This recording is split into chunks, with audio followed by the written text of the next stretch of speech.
होगा अगर मैं इस बचपन वाले फोन को डायरेक्ट 220 एसी वोल्ट करंट देकर के चलाऊं। अरे नहीं, इस तरह से ट्राई नहीं करेंगे तो ये वाला फोन तो आप सभी ने बचपन में जरूर चलाया होगा।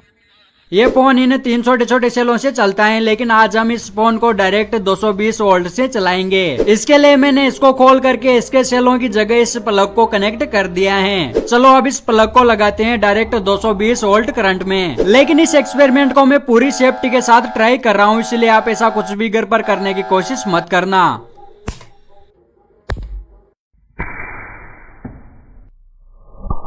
अरे यार, इसका पूरा सिस्टम उड़ गया, लेकिन इस स्पीकर को कुछ भी नहीं हुआ।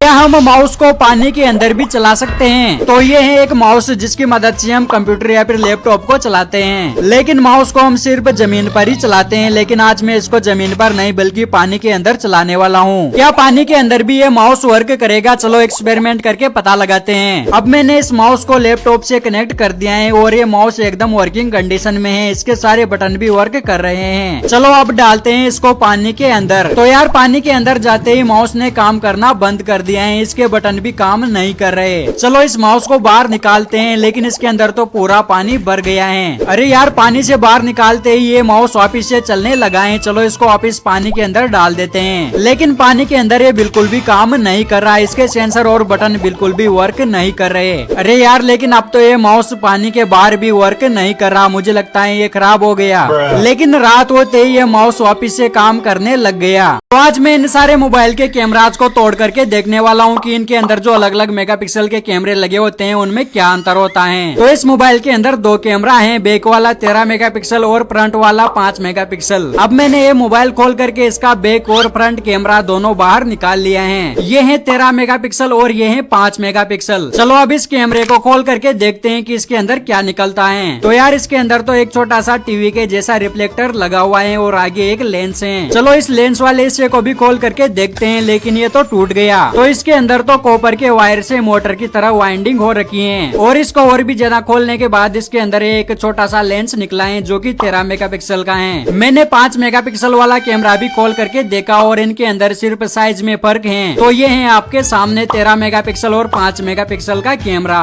अगर आपके पास भी कुछ इस तरह का ब्लैक मार्कर है तो अपने मोबाइल से फोटो कभी भी मत खींचना, क्योंकि ऐसा करने से आपको बहुत तेज इलेक्ट्रिक शॉक लगेगा। मगर क्यों? क्योंकि ब्लैक कलर सबसे ज्यादा लाइट को एब्जॉर्ब करता है। तो जब हम मार्कर से अपने हाथ में ब्लैक निशान बना करके मोबाइल की फ्लैश को ऑन करके फोटो खींचते हैं तो मोबाइल की फ्लैश से जो लाइट निकलती है उसको ये ब्लैक कलर अपने अंदर पूरा एब्जॉर्ब कर लेता है, जिससे हमारी स्किन एक पॉइंट पर बहुत ज्यादा गर्म हो जाती है और हमें बहुत तेज झटका लगता है। और इस ट्रिक का यूज करके आप अपने दोस्तों को भी झटके दे सकते हो। इसके लिए हाथ में एक ब्लैक निशान बना करके मोबाइल की फ्लैश लाइट को उस निशान के ऊपर रख करके एक फोटो क्लिक करना है।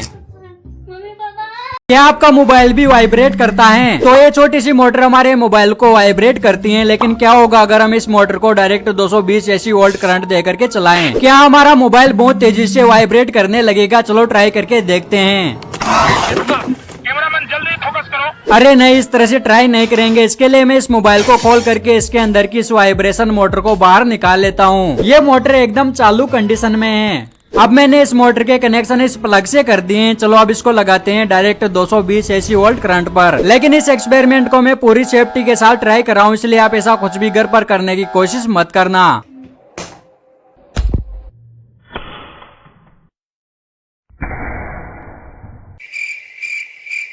तो ये है एक जादुई पंख और आज इस पंख को लेकर के मैं इस पहाड़ी से कूदने वाला हूँ, क्योंकि ये पंख मुझे गिरने से बचा लेगा। क्योंकि गैलीलियो साइंटिस्ट ने कहा था कि अगर हम किसी भी चीज को छोड़ते हैं तो एक ही समय पर नीचे गिरती हैं, भले वो भारी हो या फिर हल्की। तो जब हम इस पंख को छोड़ते हैं तो ये धीरे धीरे नीचे गिरता है। तो क्या मैं भी इसके साथ धीरे धीरे नीचे गिरूंगा? चलो ट्राई करके देखते हैं। और ये मैं आसमान की ऊंचाइयों में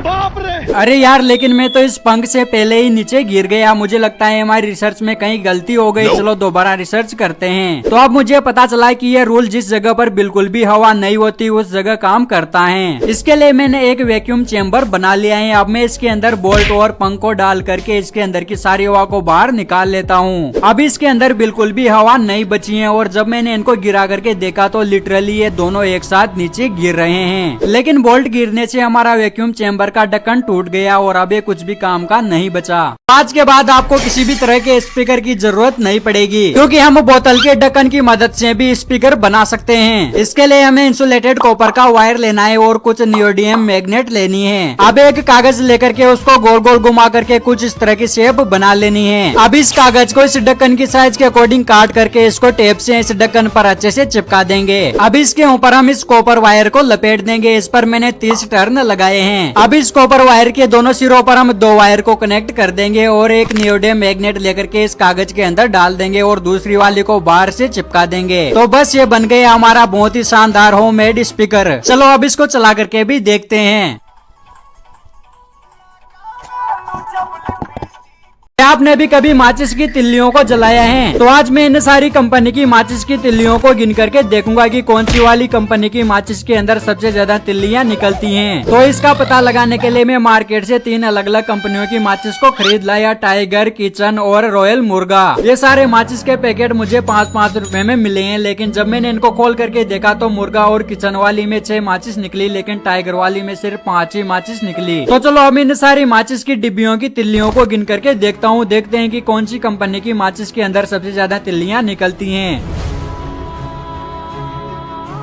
तो अगर हम इनका टोटल करें तो टाइगर वाले पैकेट के अंदर 213 तिल्लियां निकली हैं और किचन वाले के अंदर 196 और मुर्गे वाले के अंदर 182 तिल्लियां निकली हैं। और जब मैंने इन तीनों माचिस की तिल्लियों को जला करके देखा तो टाइगर वाली सबसे ज्यादा देर तक जलती रही। तो हम इस सिरिंज की मदद से भी बाइक को चला सकते हैं, क्योंकि आज मैं आपको इस सिरिंज का यूज करके बाइक को चला करके दिखाऊंगा। तो जब आईवी सेट की नलची के दोनों हिस्सों पर अलग अलग सिरिंज लगा देते हैं तो एक हाइड्रोलिक सिरिंज बन जाती है, क्योंकि एक को दबाने पर दूसरी आगे पीछे होती है। और इसी कॉन्सेप्ट का यूज करके आज मैं इस पूरी बाइक को कंट्रोल करके चलाने वाला हूँ। इसके लिए मैं एक सिरिंज को तो बाइक के सेल्फ स्टार्ट बटन पर लगा दूंगा और दूसरे को एक्सीलेटर पर और तीसरी को गियर पर लगा करके इन सारी सिरिंजों को मैं इस पर अच्छे से फिक्स कर दूंगा। तो ये तैयार है वर्ल्ड की फर्स्ट हाइड्रोलिक पावर्ड बाइक। चलो इसको चला करके देखते हैं। तो इस लाल वाली सिरिंज से हमारी बाइक स्टार्ट होगी और सफेद वाली से रेस लगेगी और येलो वाली से हमारी बाइक पर गियर पड़ेगा। तो अब मैं इस पूरी बाइक को इन सिरिंज की मदद से कंट्रोल कर सकता हूँ। चलो इस बाइक को चला करके भी देखते हैं। तो यार इस तरह से बाइक को चलाने में बहुत मजा आ रहा है। अगर मैं इस सिरिंज को पूरा दबा दूं तो हमारी बाइक की पूरी रेस लग जाएगी। लेकिन आप अपनी बाइक के साथ ऐसा कुछ भी ट्राई मत करना।